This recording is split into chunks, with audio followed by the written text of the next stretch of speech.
পা ছাড়া সবাই দেখতেছে। দেখো সবাই, আমি পা ছাড়বো না। তুমি আমাকে ছেড়ে চলে গেলে আমি মরে যাবো, প্লিজ। মরে যাবো?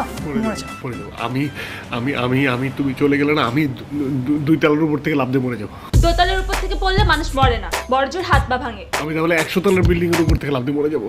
বাংলাদেশে কোনো 100 তলা বিল্ডিং নাই। 100 তলা বিল্ডিং কেন নাই? ঠিক আছে যাও, 5 তলা 6 তলা 7 তলা 8 তলা যখন যেখানে যে বিল্ডিং পাবো সেই বিল্ডিং এর উপরে উঠে লাফ দিয়ে মরে যাবো। তুমি যদি আমার কাছ থেকে চলে যাও আমি যাবো না। সাহিল পা ছাড়ো, মানুষজন দেখতেছে। তোমার মধ্যে কি কোনো মান সম্মান বোধ মান নাই? সম্মান নাই ভাইয়া, এখানে আমার মান সম্মানের কি আছে? আমার প্রেমিকা আমার সাথে একটু রাগ করছে, আমি পাটাকে ধরতে পারি না, তাই না? এখানে তো আমি কারোর চোখে তো ছোট হবো না, তোমার চোখে বড় থাকলেই হবে। তুমি কি আমার লাথি না খেলে পা ছাড়বা না? আচ্ছা ঠিক আছে, ছেড়ে দিচ্ছি, লাথি খাওয়ার দরকার নাই। লাথি খাওয়ার দরকার নেই, তুমি কেক খাও।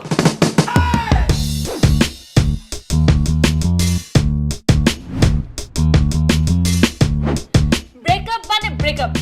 এই যে মানুষরা দেখছো না, তারা সাক্ষী যে আমি তোমার সাথে ব্রেকআপ করছি। এরপর যদি তুমি মারাও যাও না, এর জন্য তুমি দায়ী, আমি না।